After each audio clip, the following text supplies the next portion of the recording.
This car has big shoes to fill. It's the RS5, Audi's mid-size performance flagship, and on paper, it's a big step ahead of the model it replaces. Under this bonnet resides a 2.9 litre V6 engine that produces enough power to light up a small town. It also has an 8-speed Tiptronic automatic transmission, and all four wheels are driven through the latest generation version of Audi's Quattro all-wheel drive system. It sits on the VW Group's MLB Evo platform, so it's lighter. It's about 60 kilograms lighter than the model it replaces. So it's also more fuel efficient, and yet it's able to accelerate from 0 to 100 kilometres an hour in less than 4 seconds. But the last RS5 had something this new rocket ship doesn't. A superbly sonorous 4.2 litre naturally aspirated V8 sitting in its nose. I straight up loved the outgoing RS5, bonding with it over many thousands of kilometres here and overseas, up and down Europe's most challenging alpine passes, and in a previous life, knocking over a story where we drove through 8 European countries in a single day. This new RS5 produces exactly the same number of kilowatts as the Atmo Hero that it replaces, but it produces around 30% more torque. However, the bigger question is, can it match or better its older counterpart on that most intangible of all parameters, charisma? In developing the look of this car, Audi says its design team took inspiration from the ultra-wide-body Audi 90 IMSA GTO racer from the late 80s, driven by the likes of Hans-Joachim Stuck and Walter Röhrl to glory in the US. All-wheel drive. This man could drive a one-wheel drive car to victory, but he is... And the RS5's wide, confident stance is the result, with the blistered guards, detail vents and other aero pieces echoing that track weapon. So it looks tough, but does the new RS5 back it up on the road? First impressions driving the RS5 are dominated by the V6 twin turbo's mountainous torque. But actually it's more of a plateau rather than a peak, because the maximum is available from 1900 RPM all the way to 5000. And from 5700, maximum power arrives and stays around until 6700, which is pretty much your rev ceiling.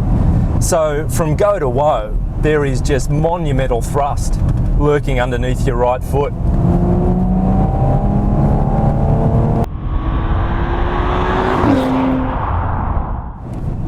The engine in this car is derived from the 3-litre V6 found in the S4. It has a slightly shorter stroke, hence the 2.9 litre capacity. And of course it has 2 turbos as opposed to the single sequential turbo in the S4. The 2 turbos are nestled in the hot V of the engine. So the distance from the outlet side of the engine to the turbo and then from the turbo back to the inlet side is very short. So the turbos spool up quickly and boost power just as rapidly.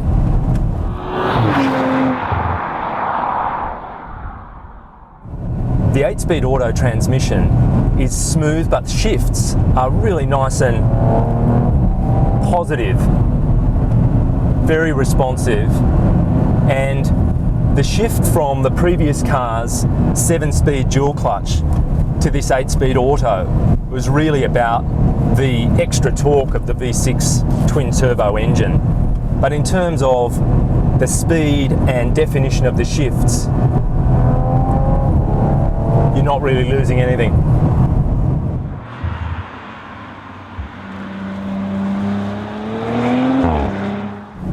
We're told this V6 engine is a bit over 30 kilograms lighter than the V8 it replaces, which helps with taking a bit of weight off the front axle.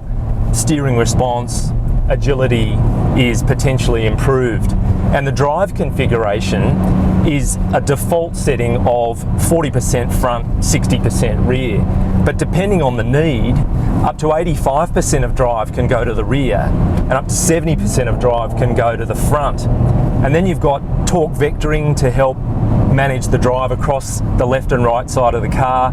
You've got a self-locking center differential and then an electro-hydraulic sport diff on the rear, all of which adds up to just amazing capability. This car puts its power down so beautifully with, you know, just complete authority. It's very reassuring and a lot of fun.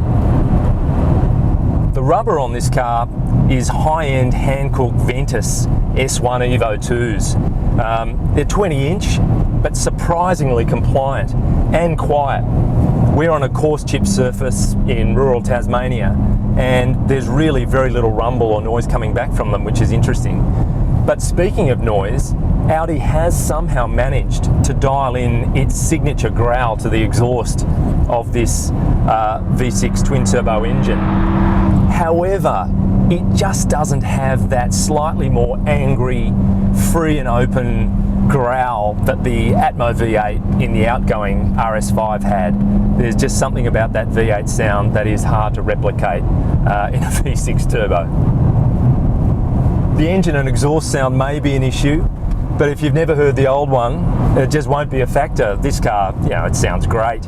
And that super meaty mid-range and a twisting B-road like the one we're on, it just can't help but put a smile on your face. The Audi Drive Select system lets you tune the engine and transmission, the exhaust, the suspension and the sport diff, and a few other things. But just beware of the dynamic setting for the suspension. If any of your fillings are loose, they're pretty much guaranteed to rattle out. It's very firm. So I think best left for those track days. The steering is great. A nice linear response and good road feel. And the brakes are pretty much professional grade. You've got big rotors up the front, clamped by 6-piston calipers. You've got pretty solid rotors up the back as well, with 2-piston floating calipers on the top of them. And if you've got a lazy round about 12 grand kicking around, you can opt for a carbon ceramic package. But really, these brakes are fantastic, and the carbon ceramics would only be for dedicated track day fangers. The interior is luxurious and suitably racy. These front seats are electrically adjustable, particularly in the side bolsters. They just grip you beautifully. They're trimmed in Napa leather, quilted and with contrast stitching in this case. The virtual cockpit display lets you scroll between different views according to you know, the mood you're in and what you want to get up to. And the stereo is a Bang & Olufsen 3D audio system with no less than 19 speakers. And in terms of price and equipment, Audi says the majority of previous RS5 buyers loaded in a heap of options. So to simplify things, the most popular ones have been added to this car's standard spec. Yet the base price is marginally less than the old RS5 at around 155k, which keeps it in the same league as BMW's M4 and Merc AMG's C63 Coupe. The last generation RS5's naturally aspirated V8 engine was raucous music to any performance enthusiast's ears. While this car may not quite have that, it's blindingly fast and outstanding dynamically. A step ahead on paper? Yes, and in reality. Auf Wiedersehen!